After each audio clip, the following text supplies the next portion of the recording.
Welcome back to Publicized Theory Podcast. I am your host, Anthony Ocasio, and if you are new here, you are listening to a podcast where I talk about self mastery, self development, and concepts where we can all become the best version of ourselves. I dive into my experiences, how I have overcome internal battles, internal struggles, life experiences that most of us have gone through and will continue to go through as we go through this journey called life. So, again, thank you all for tapping in with me to another episode. If this episode resonates with you, please do not hesitate to subscribe, follow the podcast, and if you can, leave me a rating. Let me know your thoughts, good, bad, or indifferent. All feedback is much appreciated. Thank you, thank you, thank you. Now let's dive into this week's episode of Publicized Theory. We are here, season 2 of Publicized Theory. It's been a few weeks since I've uploaded. I've been able to take time to mentally reset, physically reset, spend time with family, relax. I'm happy to be back podcasting. It is something that after a while felt weird not doing because I was doing it every week for 6 months. So the past few weeks did feel a little weird.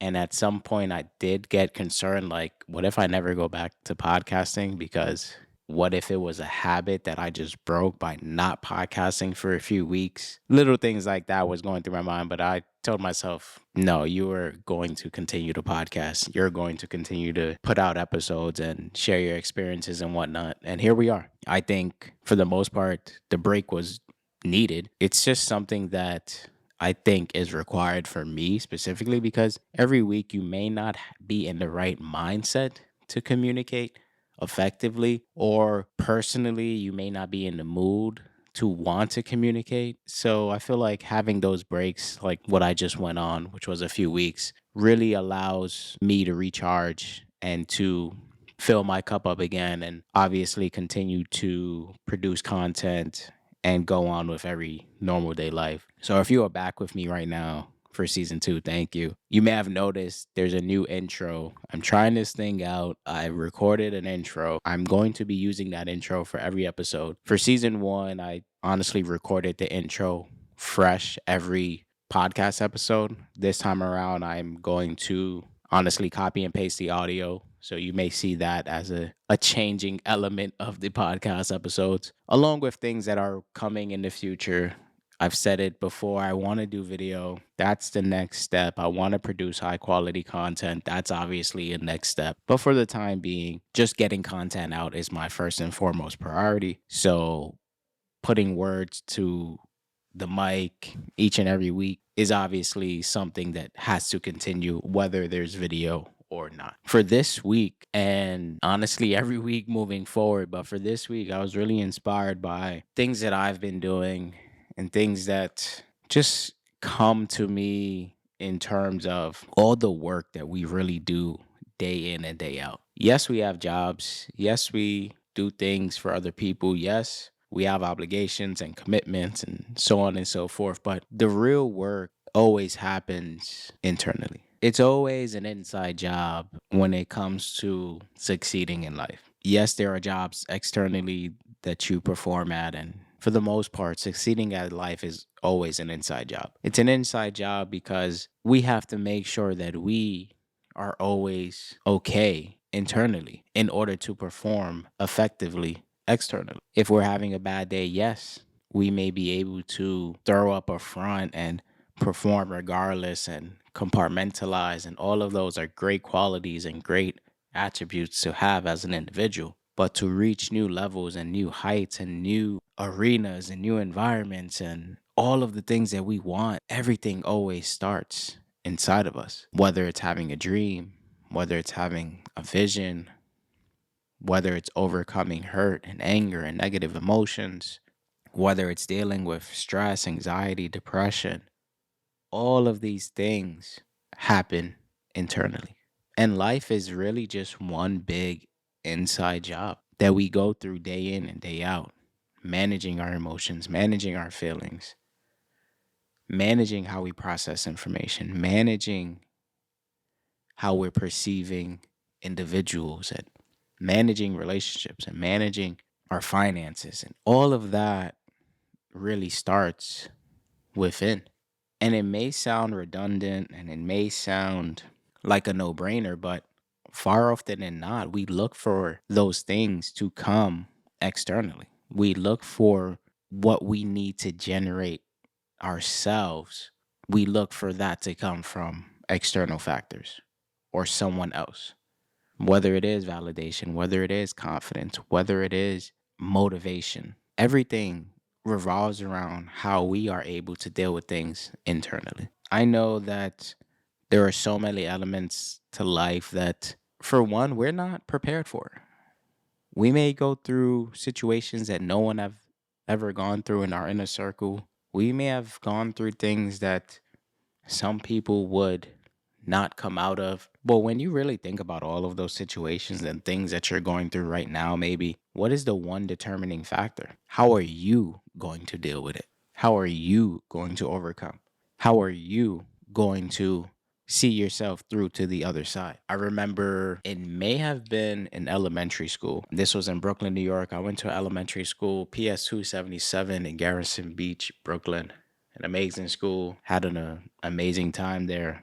Met a lot of great friends, some of which I still in some way connected to via social media. But nevertheless, throughout my elementary school, the teachers and the principals and the staff would put up these posters everywhere. And you all probably had it in your elementary school, but it'll be, motivational kind of quotes or just little nuggets of information to feed your mind while you're in that building. Some would be like, there's no I in team, or team stands for together, everyone achieves more. But there was one that always stuck out to me, and it was success will always depend on the second letter. And at first I didn't get it, but then after I realized the second letter in success is you. And at that moment, I don't know, I was like, damn, it will always depend on me. If I fail my exams, or if I don't do well in my classes, or if I get left back, or if I don't pass my SATs, or if I don't pass my Regents exams, it all comes back to me. Success will always depend on us, on you. But how can we set ourselves up for that ultimate success if we're not doing the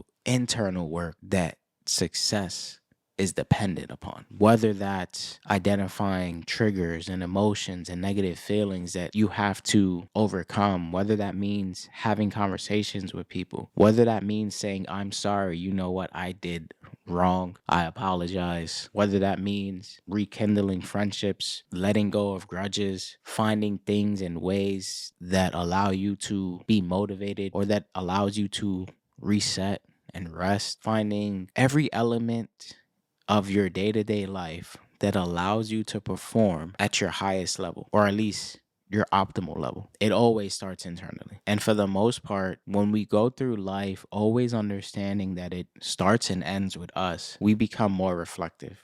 We become more refined. We become more in tune with ourselves. We become more mindful of how we feel, of how we make others feel, of how things make us feel. And then we are able to modify, whether it be our surroundings, or what we listen to, or what we consume, or our friendships. We're able to calibrate our life to find the perfect frequency that we can operate in successfully, day in and day out. Are you operating right now in the right frequency that allows you to have the optimal outputs that you're looking for? And if not, adjust the inputs. If you're not feeling well physically, adjust those inputs. Emotionally, adjust those inputs. Your circle, adjust those inputs so that the output is the best output that you're able to give. It's always an inside job. It's always tinkering with everything that revolves around you. It's one big calibration of life,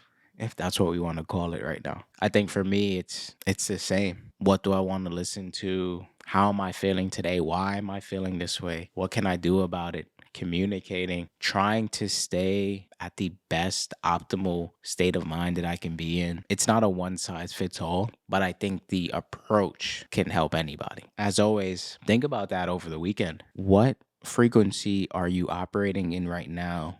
What inputs do you need to modify? Do you need to tinker with to get the output that you're really yearning for? Is it the friendships? Is it what you're consuming? Is it how you feel? Is it physically? What are the inputs that you need to modify, that you need to tinker with to reach that optimal level that you can sustain so that the results, the success, the accolades, whatever it is you're in search of will come to you seamlessly and abundantly. Thank you for tapping in with me to another episode. Please, if this episode resonated with you, give it a feedback. 1 star, 2 stars, 3 stars, 4 stars, whatever you deem necessary. All feedback is great feedback for me.